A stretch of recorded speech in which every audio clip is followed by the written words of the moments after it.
ইসলামী ব্যাংকের সম্মানিত ম্যানেজার্স বৃন্দ, আগত সুধী মণ্ডলী, মানুষ অনেক ধরনের ব্যবসায়ী করে থাকে, আর সেই ব্যবসার বৃদ্ধির জন্য সবচেয়ে বেশি ভূমিকা রাখে ব্যাংক।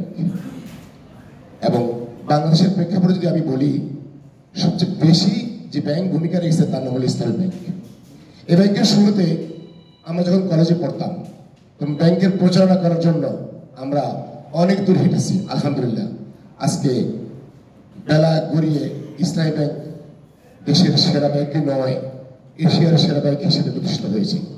আজকে সেই ব্যাংকের আপনারা গর্বিত সৈনিক।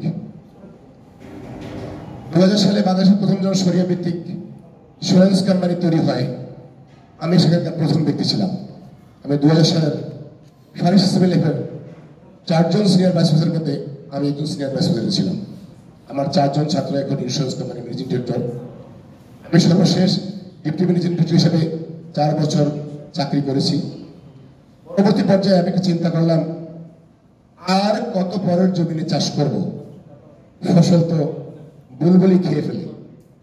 আমি দেখি নিজে একটা জমি তৈরি করতে পারি কিনা, সেখানে একটু চাষবাস করি, অন্তত নিজের জন্য না হলেও আমার আহলের জন্য, অথবা আমার কিছু বন্ধু বান্ধব প্রিয়জন আছেন তাদের জন্য হলেও নিজের জমি খুঁজে বের করি যেখানে আমি চাষবাস করবো।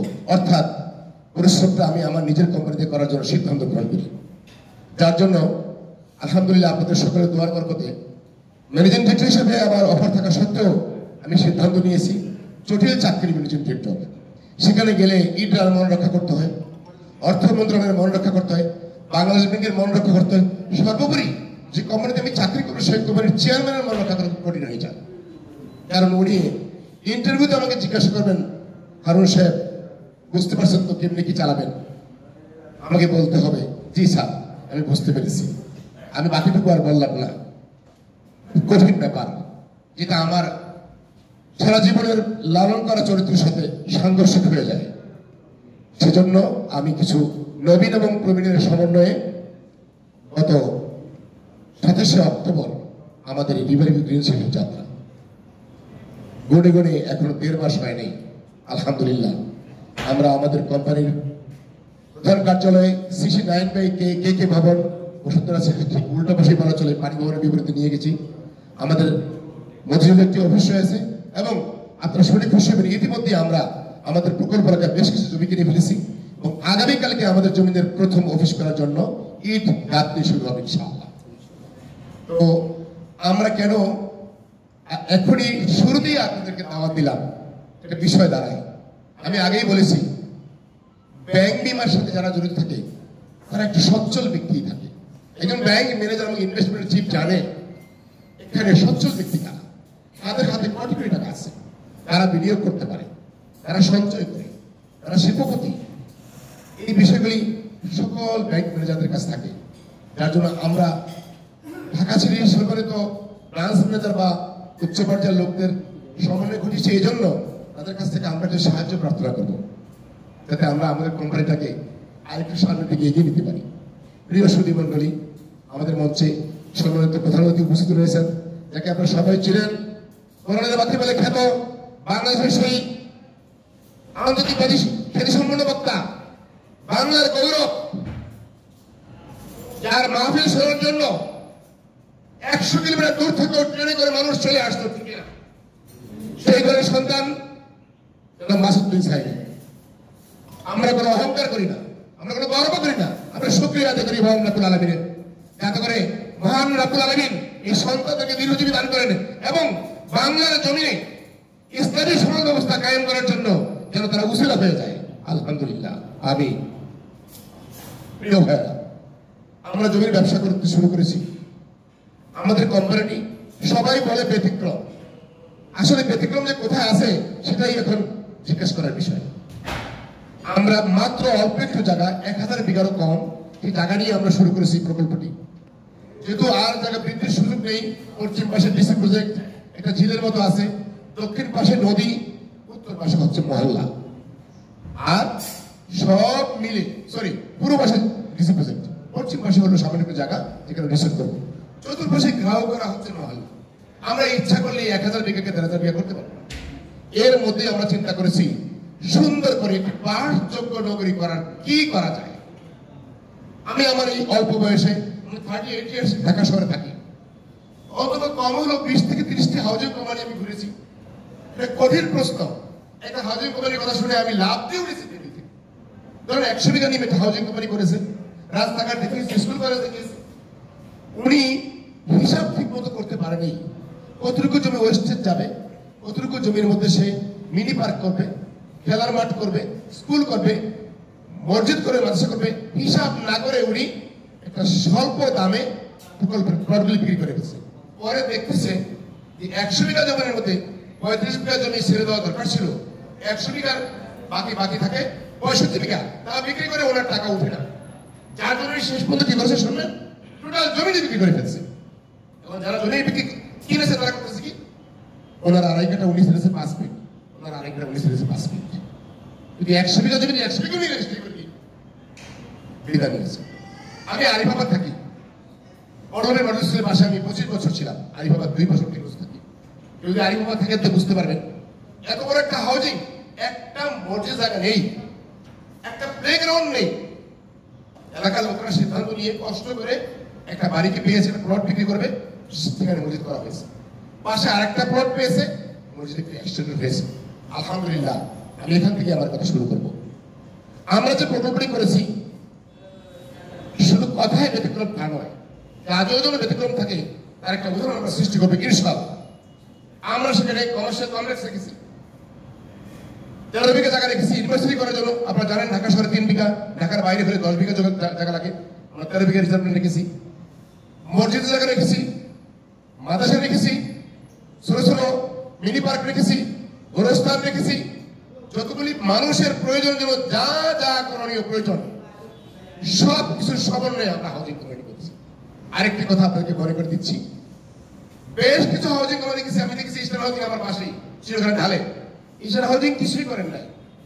আহসানিয়া মিশন স্কুল কলেজ খেলার মাঠটা কিনে নিয়েছে, আমিও কিনতে গিয়েছিলাম স্কুল করার জন্য।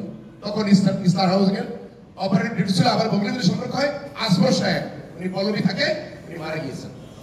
বলছে তুমি একটু সহজ দামে তোমাকে দিয়ে দেবো কিস্তিতে, তুমি পারলে এটা কিনে নাও, কিন্তু আমরা কোনো জমি দিব না।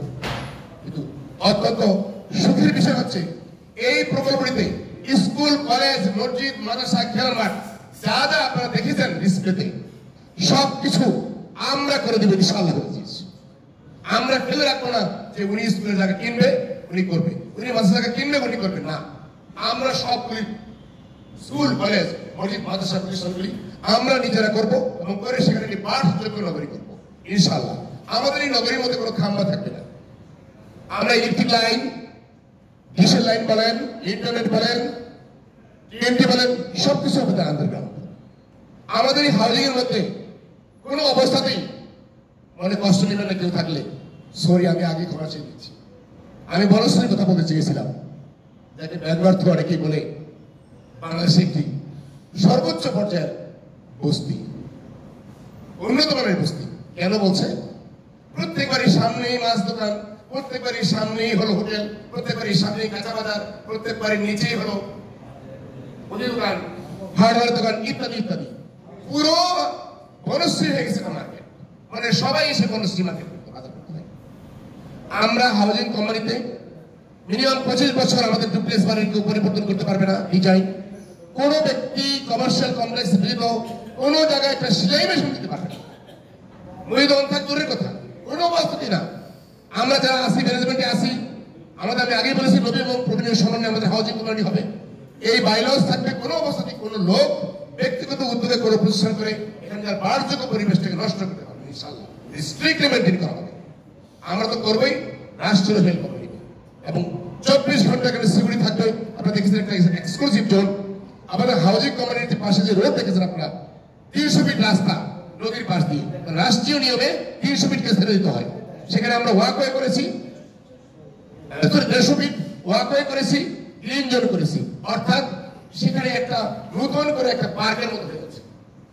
এবং বড় কথা হচ্ছে সেই রোড দিয়ে অন্য কোনো হাউজিং কোম্পানি যাওয়ার জন্য কোনো রাস্তা থাকবে না। মানে এই রোডটা শুধুমাত্র আমাদের হাউজিং কোম্পানির লোকেরই ব্যবহার। প্রিয় সুধী মন্ডলী, এরপরে আছে আমাদের পাশে রিসোর্ট, সেই রিসোর্টটি এমন সুন্দর করে করার চেষ্টা করতেছি যেখানে 3 স্টার মানের হোটেল থাকবে, আন্তর্জাতিক মানসম্পন্ন, সেখানে আপনার হোটেল থাকবে, ভাসমান রেস্তোরাঁ থাকবে, ভ্রমণকারী থাকবে, যা যা মানুষের বিনোদনের জন্য বৈধ বাধ্যতায় প্রয়োজন তাই থাকবে। আমরা সেখানে একটি নতুন জিনিস সন্নিবেশিত করব, যেখানে সর্বস্তরের মানুষ ঢোকার জন্য স্বস্তি ফিল করবে। আপনারা জানেন অনেক রিসোর্টেই আমাদের মালানা সাহেবরা অথবা আধ্যাত্মিক লাইনের লোকেরা যেতে পারে না। আমরা সেখানে অবশ্যই আমাদের ওয়েবসাইটও থাকবে, ব্রোশারও থাকবে, লিফলেটও থাকবে। কোনো ছোট পোশাক পরে কোনো নারী পুরুষের আগমন সেখানে চলবে না, এবং কোনো মদ হাউজি জুয়ার সন্নিবেশন রিসোর্ট হবে না। এই জন্যই আমরা বলছি যে রিসোর্টটি হবে এদেশের মধ্যে একটি ব্যক্তিগত রিসোর্ট, যা আমরা এই সমাজের মানুষকে উপহার দিতে চাই। আমাদের পাশে আছে 17টি হাউজিং কোম্পানি। এছাড়া প্রথম স্টার্টিং এ রয়েছে ঝিলমিল, প্রিয় প্রাঙ্গন, সাউথ টাউন, সিলভার টাউন এবং মাওয়া পর্যন্ত প্রায় 200 হাউজিং কোম্পানির সমাবেশ। আমাদের ওখানে যেহেতু নদী রয়েছে, আমরা ছোট্ট নদী বন্দরের মতো আমাদের হবে বিশাল বড় কমার্শিয়াল কমপ্লেক্স হবে 10 বিঘার মধ্যে 10 তলা, তার মানে 100 বিঘা। যে কোনো শহর সরকার সেখানে আপনার কমার্শিয়াল কমপ্লেক্স কিনে মিনি গার্মেন্টস করতে পারবে, ব্যবসা প্রতিষ্ঠান করতে পারবে, দোকানপাট করতে পারবে, আবাসিক ভূমিকা করতে পারবে, অনেক কিছু সন্নিবেশন হবে। কারণ 10 বিঘার মধ্যে 10 তলা মানে হচ্ছে 100 বিঘা। আমরা এটা করবো ইনশাআল্লাহ। এরপরে আমাদের উদ্যোগেও সেখানে যা যা করবে আমরা সব করবো। স্কুল, কলেজ, মসজিদ, মাদ্রাসা, হাসপাতাল সবই আমাদের থাকবে। কারণ আমরা স্থলে পেয়েছি রাস্তা, পাশে পেয়েছি নদী, যার জন্য আমরা একটা সুন্দর প্রস্তাব পেয়েছি যে তরল গ্যাস দিয়ে আমরা প্রজেক্টটাকে আশ্রয়িত করবো, যার জন্য আমাদের খরচ কম হবে এবং মানুষ স্বাচ্ছন্দ্যে গ্যাসের সুবিধা নিয়ে সেখানে বসবাস করতে পারবে ইনশাআল্লাহ। প্রিয় সুধী মন্ডলী, আমি সংক্ষিপ্ত কথা বললাম, এছাড়াও আপনার সাথে আরো কথা হবে। আমরা আরো দাওয়াত দেওয়ার চেষ্টা করবো, কথা বলবো, আপনারা আসবেন, আমাদেরকে পরামর্শ দিবেন এবং সহযোগিতা করবেন। আমরা আপনাদের সহযোগিতার জন্য বসে আছি, সহযোগিতা করবেন ইনশাআল্লাহ। চাই আমি আমার বক্তব্য দীর্ঘায়িত করবে না। আমাদের সম্মানিত প্রধান অতিথি জনাব মাসুদ সাইদি সাহেব আপনাদের সম্মুখে বক্তব্য রাখবেন। আমি আপনাদেরকে সে বক্তব্য শোনার আহ্বান রেখে আমি আমার কথা শেষ করছি। আসসালামু আলাইকুম ওয়া রাহমাতুল্লাহি ওয়া বারাকাতুহু।